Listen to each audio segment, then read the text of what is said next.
Bonjour mes génies, aujourd'hui nous allons hausser des niveaux en informatique.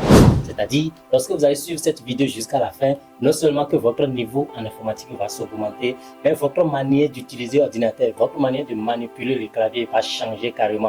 Ouais, ce serait encore optimal et ce serait encore plus rapide. Quand j'anime des formations en informatique de base, mes apprenants ont souvent l'habitude de dire « Ah monsieur, vous êtes rapide sur l'ordinateur et vous maîtrisez le clavier jusqu'à... Est-ce que vous dormez avec le clavier là même? Ou bien vous avez eu doctorat en informatique ?»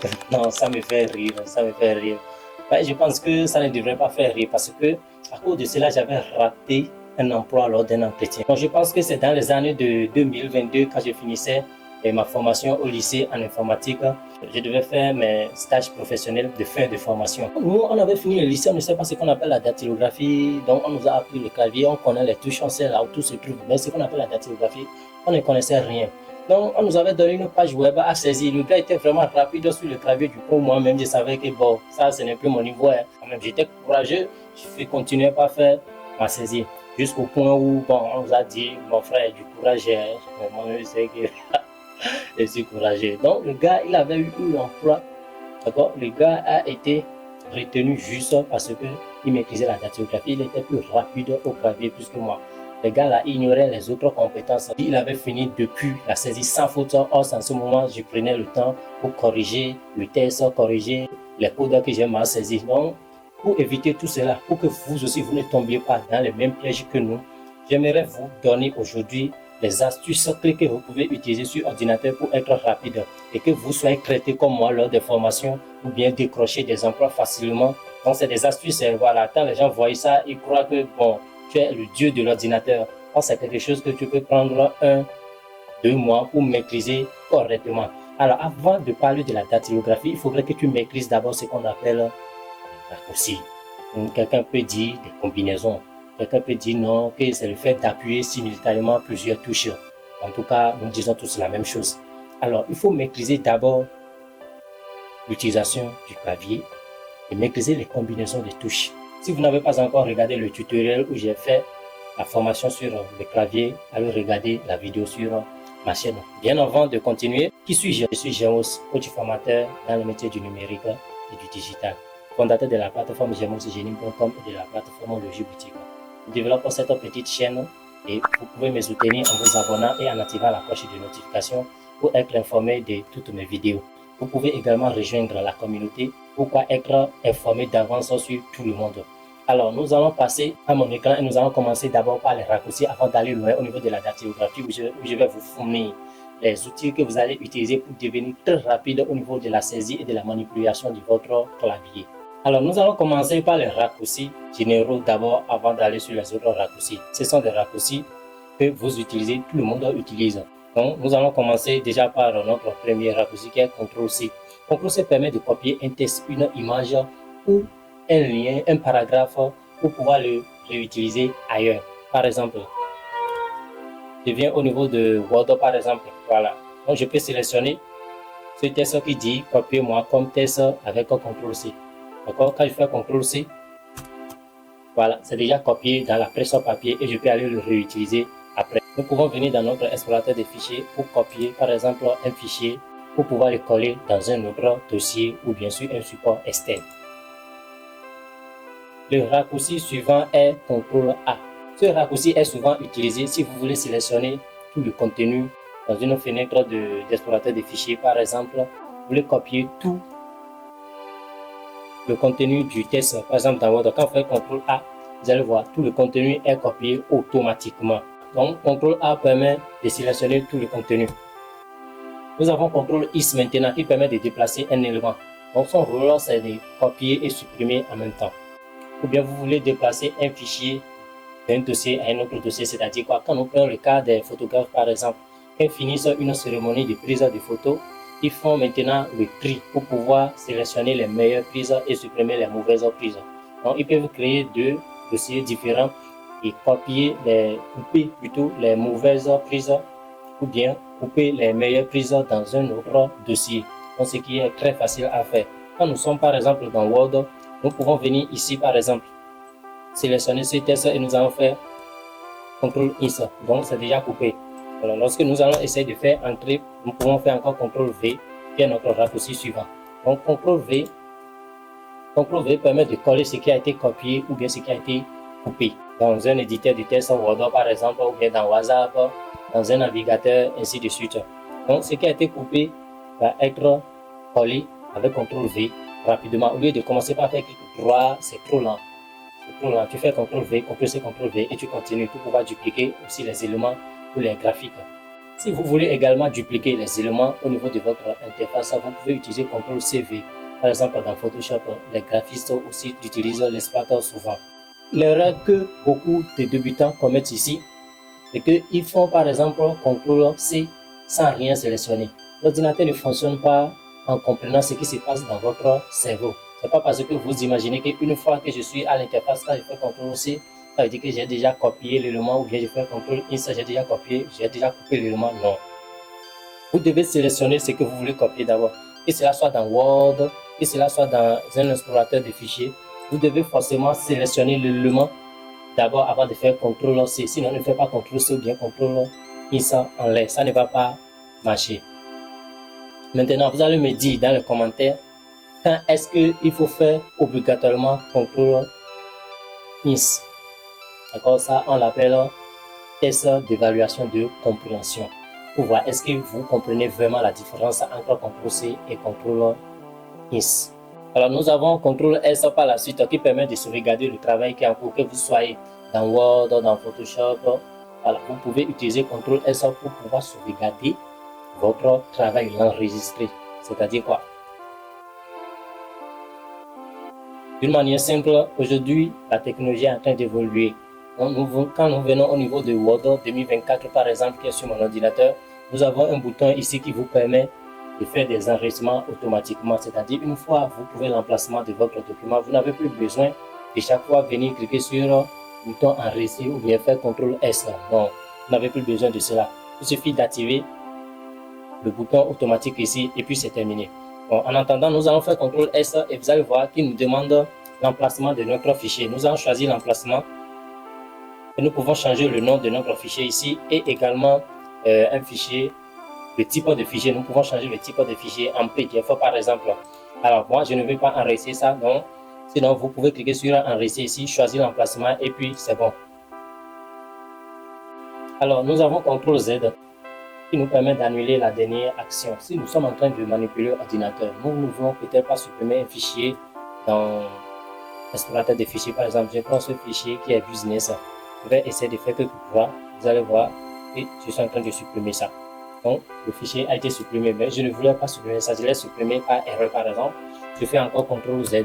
Vous allez voir que le fichier est encore revenu qui est là. Donc, nous sommes dans Word, par exemple. Alors, je vais faire CTRL-A. Je vais tout supprimer. Vous allez voir.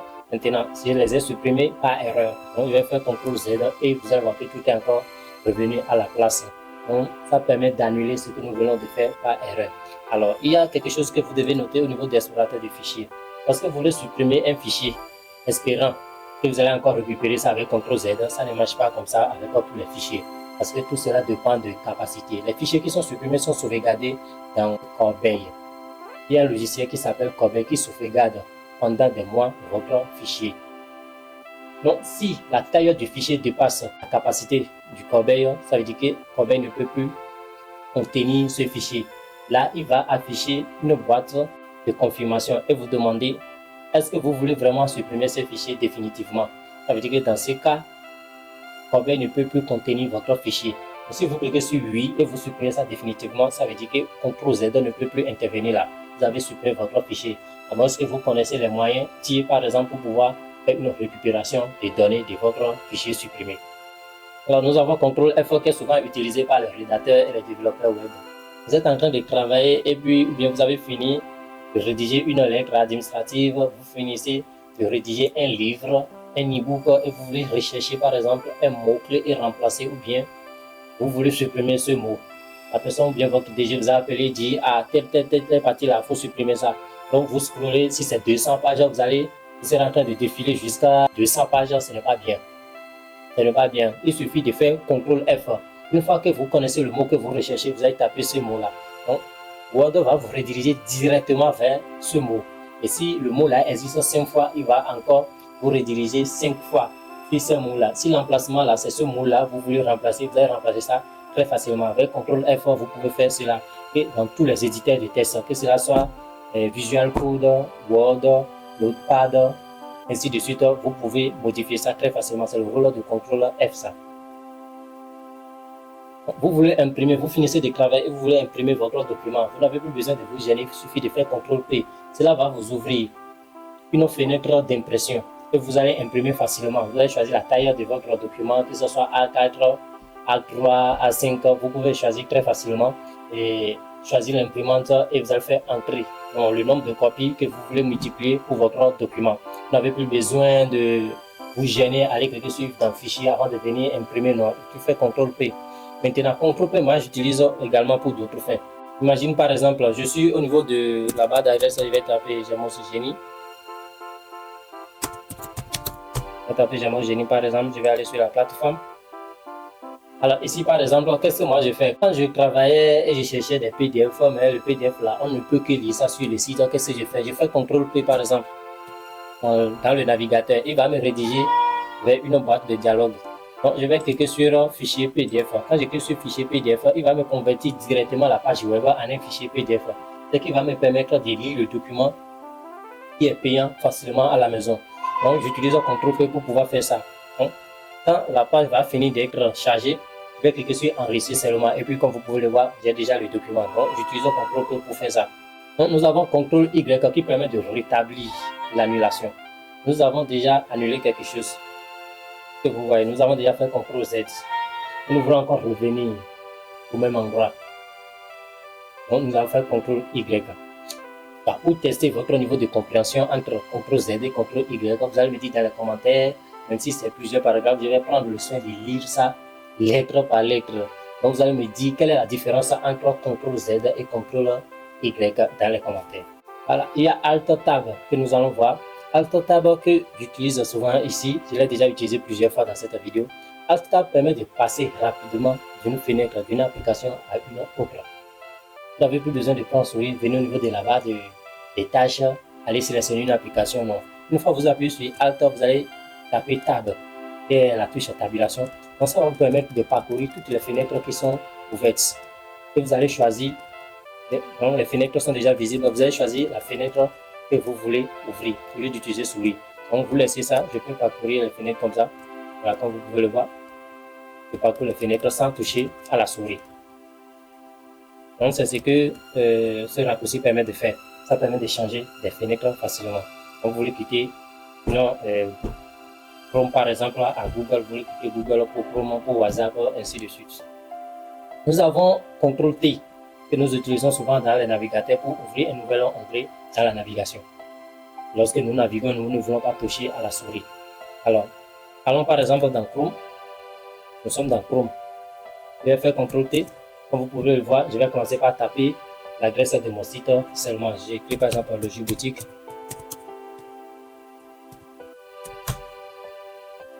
Par exemple, Logiboutique, directement, je vois encore Logiboutique. Si vous voyez, ce qui est vraiment très pratique. Au lieu de commencer par toucher souris avant de venir cliquer sur le bouton puissant, non, moi je n'ai pas ce temps, je fais CTRL T seulement et je continue. Voilà. Donc nous avons l'onglet CTRL W. CTRL W permet de fermer l'onglet qui est actif. Quand nous sommes dans le navigateur web par exemple, vous voyez ici, donc j'ai recherché par exemple Logiboutique. Je vais essayer de sélectionner le lien et nous allons voir que nous sommes sur la plateforme de Logiboutique directement. Maintenant, je vais utiliser la combinaison W et CTRL W. Vous allez voir ce qui va se passer. CTRL W. Automatiquement, la fenêtre est fermée et nous sommes revenus au niveau de l'ancienne fenêtre, de l'ancien onglet. Voilà. Nous avons CTRL L qui nous permet d'accéder directement à la barre de l'URL pour saisir notre adresse ou bien notre lien. Voilà, donc si vous êtes dans un navigateur, vous voulez accéder directement à la barre d'adresse, il suffit de faire CTRL L. Voilà, CTRL L, la barre d'adresse. Donc vous pouvez dire L par exemple l'adresse pour pouvoir garder ça très facilement. Nous avons CTRL Shift T qui permet de restaurer l'onglet qui était fermé. Nous allons nous retourner On avait vu CTRL W qui nous permet de fermer l'onglet. Nous avons maintenant CTRL SHIFT T qui nous permet de rouvrir l'onglet qui était fermé par erreur. Ce raccourci est très utile pour beaucoup de personnes et beaucoup de personnes ne savent pas que ça existe. Ils sont en train de travailler, ils ne voulaient pas fermer l'onglet là, mais par erreur, ils ferment l'onglet là-bas, ils se fâchent. Ils disent, oh, je vais encore reprendre tout, je vais aller dans l'historique. Non, tu n'as pas besoin de ça. Il suffit de faire CTRL SHIFT T. Voilà, l'onglet qui était, on va mettre CTRL SHIFT T. Et puis vous allez voir, on est encore revenu sur la plateforme Logiboutique qu'on avait fermé avec CTRL W. Si vous voyez, ce qui est très pratique, vous n'avez plus besoin de souris. Il y a certaines choses, par exemple, souris ne peut plus faire ça. Alors, donc, avec un raccourci, vous êtes contraint de maîtriser le raccourci. Alors, CTRL SHIFT échappe. Bon, c'était déjà escape en anglais, échappe en français. Ce qui est sûr, vous allez voir que c'est écrit ESC. Alors, ça permet d'ouvrir le gestionnaire des tâches, ce qui est souvent utile pour les techniciens en informatique. Bien sûr, vous qui avez des ordinateurs qui se plantent souvent, vous pouvez également l'utiliser. Comment? Ça permet de fermer par exemple une fenêtre qui est en cours d'exécution mais qui est plantée. Vous voulez fermer ça au niveau de la barre des tâches mais ça ne se ferme pas. Donc qu'est-ce que vous allez faire? Je vais faire par exemple CTRL SHIFT échappe. Voilà, c'est venu. Et il nous dit exactement les applications qui sont en cours d'utilisation. Comme vous pouvez voir ici, il y a Bandicam que j'utilise pour l'enregistrement de l'écran. Nous avons Explorateur de Windows. Nous avons gestionnaire des tâches lui-même. Nous avons Google Chrome. Nous avons Microsoft. Nous avons Word. Nous avons WhatsApp. Par exemple, vous avez vu que WhatsApp est normalement ouvert ici. La fenêtre de WhatsApp est ouverte là. Donc, je vais faire clic droit sur WhatsApp par exemple et je vais faire fin des tâches. Donc, comme vous pouvez le constater, WhatsApp est fermé automatiquement. Donc, si le logiciel est pointé et ne veut pas être fermé, il suffit d'utiliser le raccourci CTRL SHIFT échappe et puis c'est terminé. Donc, vous avez déjà résolu ce problème. Alors, nous venons de finir avec les raccourcis de base, les raccourcis d'une manière générale. Maintenant, nous allons attaquer précisément l'explorateur des fichiers. Tout le monde utilise l'ordinateur pour les fichiers. Si tu veux démarrer, par exemple, tu veux copier un fichier, tu vas aller dans l'explorateur des fichiers, tu veux copier musique, vidéo. Donc, toutes nos données sont gérées par l'explorateur de fichiers. Alors, nous devons connaître quand même quelques raccourcis qui vont nous aider à manipuler facilement nos données. Donc, nous allons commencer par Windows E qui nous permet d'ouvrir l'explorateur de fichiers lui-même. Je fais Windows E, comme vous pouvez le voir, l'explorateur de fichiers est venu automatiquement. Je fais Alt F4 pour pouvoir fermer l'onglet là. Windows E donne l'accès immédiat aux dossiers et aux fichiers. Alors, nous allons continuer avec CTRL SHIFT N. CTRL SHIFT N nous permet de créer un nouveau dossier directement dans l'explorateur de fichiers. Au lieu d'aller faire clic droit, par exemple, au niveau de l'explorateur de fichiers, venir au niveau de nouveau, aller choisir dossier, c'est trop lent. Il suffit de faire CTRL SHIFT et N. Donc, et le dossier apparaît directement au niveau de l'écran et tu peux lui donner un nom directement et faire entrer. Donc, tu as déjà créé un dossier au lieu de commencer par faire clic droit, par-ci, par-là. C'est trop lent. Alors, nous avons CTRL N qui permet d'ouvrir une deuxième fenêtre d'explorateur de fichiers, par exemple. C'est pratique dans le cas où vous voulez, par exemple, deux onglets d'explorateur de fichiers. Donc, je fais CTRL N. Alors, faire CTRL N, vous allez voir que la même fenêtre, je l'ai dupliquée. Donc, je vais venir au niveau du bouton agrandi par exemple et comme vous pouvez le voir, ça fait deux interfaces que je peux copier les fichiers d'ici facilement et glisser de l'autre côté. Donc, si je veux déplacer des fichiers ou bien copier les fichiers d'un autre support à un autre support où j'aimerais visualiser les deux fichiers, les deux fenêtres à la fois, voilà, c'est dans les cas pratiques, comme vous pouvez faire encore Windows et pour pouvoir ouvrir encore un nouveau explorateur de fichiers, une nouvelle fenêtre d'explorateur de fichiers. Voilà, nous avons le bouton Back Espace que vous utilisez souvent pour pouvoir supprimer des caractères dans Word. Ce bouton est également utilisé pour revenir en arrière. Vous êtes en train de manipuler. Voilà, vous êtes dans l'explorateur de fichiers par exemple. Donc, vous êtes venu ici. Alors, pour pouvoir encore revenir, il suffit de cliquer sur le bouton Back Espace. Ça permet de revenir en arrière automatiquement. Vous n'avez pas besoin de souris. Moi, si vous connaissez déjà au niveau de la barre d'adresse de l'explorateur des fichiers, le dossier sur lequel vous voulez atterrir, vous allez cliquer directement sur ce dernier pour venir à un emplacement précis. Le raccourci le plus encore pratique au niveau d'explorateur de fichiers, c'est Alt Entrée. Vous voulez connaître les informations complémentaires sur un fichier, le nombre de capacités, la date de création du fichier, le type de fichier. Vous voulez connaître tout ça, il suffit de sélectionner le fichier, vous allez faire Alt Entrée. Ça vous ouvre directement les propriétés de ce fichier. Maintenant, nous allons voir les quelques raccourcis au niveau de desktop, au niveau du bureau desktop. Quand nous démarrons notre ordinateur, là où nous atterrissons premièrement, c'est le bureau. Donc, il faut savoir quand même manipuler quelques éléments là-bas. Pour minimiser toutes les fenêtres, il suffit de faire Windows D. Vous allez voir que toutes les fenêtres qui sont ouvertes vont être minimiser automatiquement et très rapidement. Vous allez accéder directement aux icônes de votre bureau. Donc, dans mon cas ici, je vais essayer de l'utiliser avec CTRL D. Voilà, vous allez voir que je suis au bureau. Donc, à mon bureau, il n'y a pas de... Je ne mets pas les logiciels ici, donc il n'y a rien, je les ai cachés. Alors, nous allons encore revenir en faisant Alt Tab par exemple. Nous avons Windows L qui permet de sécuriser la session. Donc, si vous voulez quitter votre poste, juste quelques 5 minutes avant de revenir, imagine que vous êtes surtout au bureau. L'un de vos camarades ou bien de vos collègues peut venir accéder à votre ordinateur sans votre consentement. Alors, donc pour éviter tout problème, vous faites Windows L pour verrouiller votre ordinateur. Une fois qu'il y a des mots de passe là-dessus, cela va indiquer avant que la personne accède à votre ordinateur, il doit d'abord taper le mot de passe avant d'accéder à vos fichiers. Donc Microsoft a pensé à tout cela et a mis cela à votre disposition pour pouvoir vous aider. Voilà, nous avons Windows M qui permet de réduire toutes les fenêtres. Vous êtes en train de regarder quelque chose, vous ne voulez pas qu'il voie ce que vous êtes en train de faire. Donc qu'est-ce que vous allez faire? Il suffit de faire Windows M. Vous allez voir que toutes les fenêtres vont être réduites automatiquement. Et par la suite, si vous voulez encore verrouiller l'ordinateur, il faut faire Windows L. Donc tout sera encore verrouillé comme si vous n'étiez en train de rien faire. Donc, nous avons également FD qui permet de modifier le nom d'un fichier ou bien d'un dossier très rapidement. Vous n'avez plus besoin, ça m'étonne aujourd'hui de voir des gens s'en font clic droit sur un fichier avant d'aller au niveau chercher jusqu'à renommer avant de modifier le nom d'un fichier. Non, vous n'avez pas besoin de cela. Une fois que vous êtes dans l'explorateur de fichiers, vous cliquez sur le dossier ou bien le fichier dont vous voulez modifier le nom. Vous allez appuyer sur FD. Automatiquement, il vous donne la main de commencer par saisir le nouveau nom que vous voulez donner à ce fichier ou bien à ce dossier. Donc, ce qui est vraiment très pratique. Maintenant, nous allons partir au niveau des raccourcis des systèmes, au niveau des paramètres.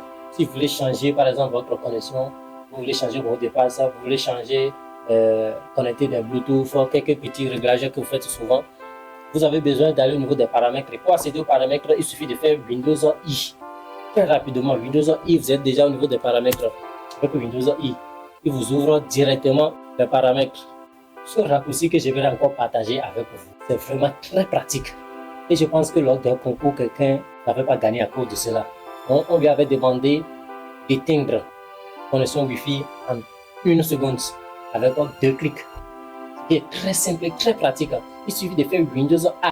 Cela vous ouvre le centre de notification ou bien d'accès rapide des paramètres. Si vous voulez désactiver Bluetooth Wi-Fi, vous voulez mettre votre ordinateur en mode avion, il suffit de faire Windows A. En fait, Windows A, vous faites entrer directement. Vous avez déjà éteint votre connexion Internet Wi-Fi. Vous n'avez plus besoin de venir utiliser souris, non. Et quand vous faites Windows A et vous cliquez sur la flèche droite, vous essayez de cliquer là-dessus, vous faites entrer, vous avez déjà désactivé ou bien activé votre Bluetooth. Quand vous faites Windows A par exemple, vous cliquez 3 fois sur la flèche droite, vous faites entrer, vous avez déjà mis votre ordinateur en mode avion. Ce qui est très pratique et facile à faire. Mais il ne connaissait pas ça. Donc il a échoué au concours là, très rapidement même. Nous avons le raccourci Windows Ins qui permet d'accéder aux outils puissants de Windows. Nous l'appelons menu système avancé. Donc, je pense que c'est pratique souvent pour les techniciens. Mais ça m'étonne aujourd'hui de voir les techniciens ou bien des gens en train d'aller au niveau des paramètres, ici, aller cliquer ici avant d'aller au niveau des applications qui sont installées. Il suffit de faire Windows Ins entrer et tu as déjà les applications qui sont installées. Tu vas accéder au centre de mobilité, options d'alimentation, observation, système, gestionnaire de périphériques, connexion réseau, ainsi de suite. Il suffit de faire Windows Ins. Tu as les paramètres qui sont listés là, que tu peux utiliser très facilement, ce qui est vraiment pratique. Donc, nous avons Windows R qui permet de lancer les commandes du système. Donc, lorsque vous faites Windows R, il y a une boîte de saisie qui va s'ouvrir. Donc, vous pouvez saisir par exemple MD et CMD pour ouvrir un vide de commande. Par exemple, il y a beaucoup d'autres commandes que vous pouvez saisir. Nous allons saisir de insert diag. De insert diag, nous allons faire entrer. Voilà, de insert diag, comme vous pouvez le voir, c'est déjà affiché ici. Si vous voyez, donc cela permet de voir les caractéristiques que vous avez pour votre ordinateur. Si quelqu'un vous demande quelles sont les caractéristiques, le modèle de votre ordinateur, mais vous ne savez pas comment faire, il suffit de faire Windows R. Au niveau de la boîte de dialogue qui va s'afficher, vous allez taper DINS diag dedans, et puis c'est terminé. Vous faites entrer, oui, et puis vous avez toutes les caractéristiques nécessaires pour votre ordinateur. Vous voulez acheter un ordinateur, et puis la personne vous cache les caractéristiques, essayez de redémarrer l'ordinateur, vous allez taper la commande exacte que je viens de donner, DINS diag. Il va vous afficher les caractéristiques normales de l'ordinateur. Donc, si la personne manque que c'est un Core i5, c'est un Core i3, vous pouvez le détecter dans ces caractéristiques-là très rapidement, ce qui est vraiment pratique pour vous. Nous avons Windows S. Qu'en fait, Windows S, ça vous permet de rechercher dans les paramètres, dans les applications, par exemple, un mot, d'accord, bien vous êtes en train de chercher un paramètre, vous pouvez taper ça rapidement là. Je pense que c'est la même chose quand vous appuyez sur le logo Windows, la barre de recherche aussi vient automatiquement. Il suffit de commencer par saisir ce que vous voulez rechercher et ça va apparaître automatiquement. Nous avons Windows Pause. Donc si vous voulez voir par exemple la RAM, vous voulez afficher les caractéristiques de votre ordinateur, il suffit d'appuyer sur Windows Pause. Il y a une autre touche sur l'ordinateur qu'on appelle, sur le clavier qu'on appelle Pause. Donc, vous appuyez sur Windows, vous appuyez sur Pause, vous allez voir que les caractéristiques de l'ordinateur vont s'afficher à l'interface très rapidement. Alors, nous avons Windows V qui est vraiment pratique, mais beaucoup ne le connaissent pas. Et il y a un ami qui m'avait dit que le téléphone est très avancé plus qu'ordinateur. J'ai dit c'est parce que toi tu ne sais pas utiliser l'ordinateur. Il dit au niveau d'ordinateur, par exemple, si tu as copié quelque chose, tu ne peux plus voir ça. Tu peux plus voir ça, tu sais pas là où tu vas aller pour voir ça. Au niveau des téléphones, il y a une option. J'ai dit non. Il suffit de faire Windows V. Quand vous faites Windows V seulement, vous allez voir que tout ce que vous aviez copié, tout est affiché là. Est-ce que vous voyez? Les emojis, tous les emojis, si vous voulez accéder aux emojis sur ordinateur, il suffit de faire Windows V. Il suffit de faire Windows V. Vous allez accéder à tous les emojis qui est au niveau de téléphone. Vous avez tous les types d'emojis ici. Vous pouvez trouver même les stickers, les symboles, les gifs. Est-ce que vous voyez? Voilà. Donc ça là, c'est n'importe où vous êtes et vous appuyez là-dessus, ça marche. Donc, pour pratiquer ça, c'est très simple. Vous appuyez sur, vous venez au niveau de presse-papier, ici par exemple, et vous appuyez sur le texte que vous voulez encore récupérer et ça va venir directement. Et ce serait copié automatiquement la presse-papier. Nous avons F11. F11, si je suis dans une fenêtre, je vais agrandir la fenêtre. Il suffit d'appuyer sur F11. Vous voulez encore réduire à la taille normale ou bien la taille initiale, vous allez encore faire F11. Ça permet d'agrandir, de réduire la taille de la fenêtre. Alors, vous êtes au niveau de Chrome par exemple, on fait CTRL J, ça va m'amener directement. On fait CTRL J, ça va m'amener directement au niveau de l'historique des téléchargements. Donc, tous les téléchargements que j'ai eu à faire, je peux accéder à cela avec CTRL J. Maintenant, nous voici à la fin de cette première vidéo pour commencer par bien utiliser votre ordinateur très facilement et être rapide sur ordinateur avec quelques petites astuces. Maintenant, quel est le secret que je vous donne si vous voulez être vraiment rapide sur votre ordinateur? Il suffit de répertorier les tâches que vous effectuez quotidiennement. D'accord? Chacun a son domaine. Et vous savez que je fais telle chose souvent. Quels sont les raccourcis qui sont vraiment utiles pour vous? Vous allez les lister. Vous allez commencer par les pratiquer. Avec le temps, vous allez les garder ici. Et vous serez rapide sur ordinateur. Quand vous voulez manipuler l'ordinateur, vous allez laisser souris de côté. Vous attaquez directement le clavier. Vous êtes comme ça et puis tout va bien. Les gens vont croire que vous avez un doctorat en informatique. Rien. Vous n'avez pas besoin de faire de longues études en informatique avant de savoir ça. C'est le secret que je suis en train de vous donner. Mais je pense que dans la vidéo prochaine, nous allons maintenant aller loin dans la dactylographie où nous allons utiliser un logiciel que je me préserve de vous dévoiler. Alors, n'oubliez pas de partager cette vidéo.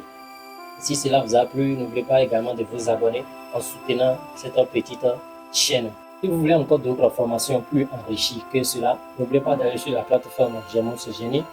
Je mets le lien en commentaire où vous pouvez suivre la formation et maîtriser l'outil informatique de base, même à distance. Vous pouvez suivre sur la plateforme inscrit en tant qu'élève et vous allez suivre la formation avec leur rythme. Vous devez noter que quand vous voulez faire business en ligne, si vous ne savez pas utiliser l'outil informatique à l'ordinateur, vous ne pouvez rien faire. Que ce soit dans n'importe quel domaine, dans le digital, vous devez quand même savoir l'utiliser, manipuler l'ordinateur correctement.